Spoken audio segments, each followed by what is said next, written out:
Well, I met Joe working at New World Pictures in the 70s, working for Roger Corman. I was actually the assistant prop man on his first movie as a director, which was Hollywood Boulevard. He was the only guy who would go into the swamp for the one wooden hand grenade we had. Nobody else would do it. And people noticed. They said, that guy's got gumption. That guy could go places. And we became friends and started to work together. Every time you make a movie, it's with a new bunch of people. And there has to be a period of adjustment. You can cut through all that after you've made a couple of pictures by sort of hand-picking all the different people in the areas and saying, okay, this guy I like to work with, this guy I like to work with, this guy I didn't particularly like to work with, I don't want to work with him again. I produced a movie for Roger called Rock and Roll High School. Roger wanted to make a movie called Disco High, and we suggested to Roger that disco was a little passé and kind of corny, and maybe he might want to make a rock and roll picture instead. And it was made at a couple of different high schools around town, and it was made very cheaply and very quickly. I mean, these movies were made in 20 days. I mean, some of them are made in 10 days. And it's a classic because it got the Ramones in it. Yep. And the Ramones were, at the time, kind of unknown. And people look at the movie today and they go, oh my God, how did they get the Ramones? Well, I mean, how did they get the Ramones? Nobody knew they were. When I left New World, I got involved with a production called The Howling. He called me up. He said, "Do you want to do a werewolf movie?" And I love werewolf movies, and of course I wanted to do a werewolf movie. It came out around the time of it was the year of the werewolf. It was the year of the werewolf. Yeah. There was American Werewolf in London. There was Full Moon High. There was The Wolfen. Right. And there were a whole lot of werewolf pictures that year. And ours was one of the cheapest, but it made a lot of money. Steven Spielberg saw the movie, liked it very much.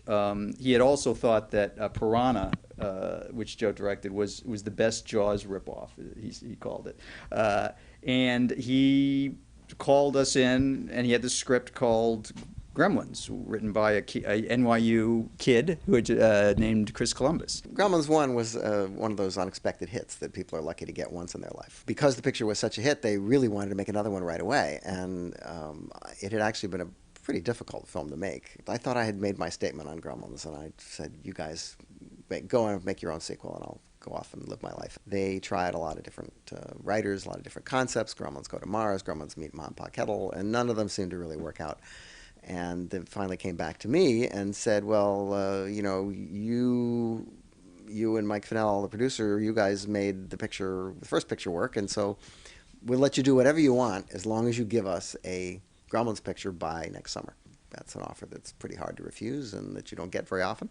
And so I thought this was my chance to sort of make a movie about sequels. Charlie Haas, the writer, and I and Mike Finnell sat down and came up with a sort of a satirical movie that when Steven Spielberg saw it, he sort of hit his head. He said, is this what the 90s are going to be like? I'm sure it's the kind of movie that in 20 more years, nobody's going to understand what it was about.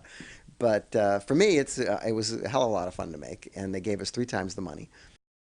I basically am there to support him and to keep the studio it's the classic dance of keeping the studio away, yet at the same time keeping them happy. One guy can't be on the studio side and the other one on the creative side. It's got to be a union.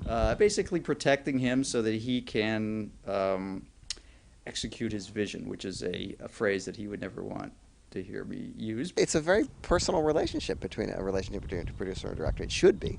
Make sure he has everything he needs, to make the best movie possible.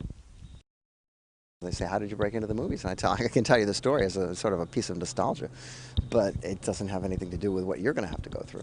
Mm-hmm. I mean, when I went to a USC graduation recently, last couple of years, I think there were like 2,000 kids graduating from this one class. Now, where the hell are all those people going to go? You think they're going to all be in the movie business? No, they think so, but it's not going to be. It's not going to happen. Always been difficult, but I think it's probably more difficult now than ever. It's a risky environment. I mean, there's still money to be made from movies, but it's not. And then the TV syndication market disappeared, which is a bad thing. Now the DVDs are plateauing. And people are saying, well, now it's all going to be over the air. It's not going to be over the air anymore. It's going to be over the internet. But we all know nobody makes any money on the internet. So the future is very cloudy. And there's a lot of people who are very scared in Hollywood. I mean, there's a lot of fear. Just to get a job where do you go? Well, when I started, Roger Corman was making movies for drive-ins. I mean, there used to be a market for drive-in movies. And this was the way people broke into the business. They were non-union pictures. They were made cheaply. Used a lot of new talent, and there was a guaranteed market for them.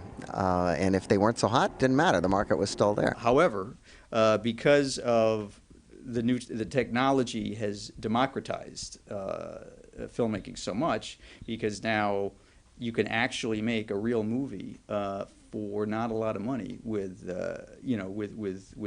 HD cams and which used to be inconceivable. Francis Coppola was talking about that years ago. He was saying, everybody's going to have a camera, everybody's going to be able to make a movie, and of course he thought that was great, which it is.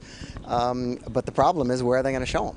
You can't put them all up on YouTube. I mean, you got to find a way to get them distributed in a way that somebody's going to, get some value out of it. There's not a whole big industry of very, very low budget movies. It's even more difficult to break in that sense. But as I said, in terms of being a filmmaker, it's a lot easier and cheaper to make your own film now than it was then. How to break into the movies? Yeah. Produce your own damn movie. Make a movie with your friends, make a movie with your mom, make a movie with your little brother. It's not a movie, put on a play, do a radio show, get into the arts somehow and start doing stories.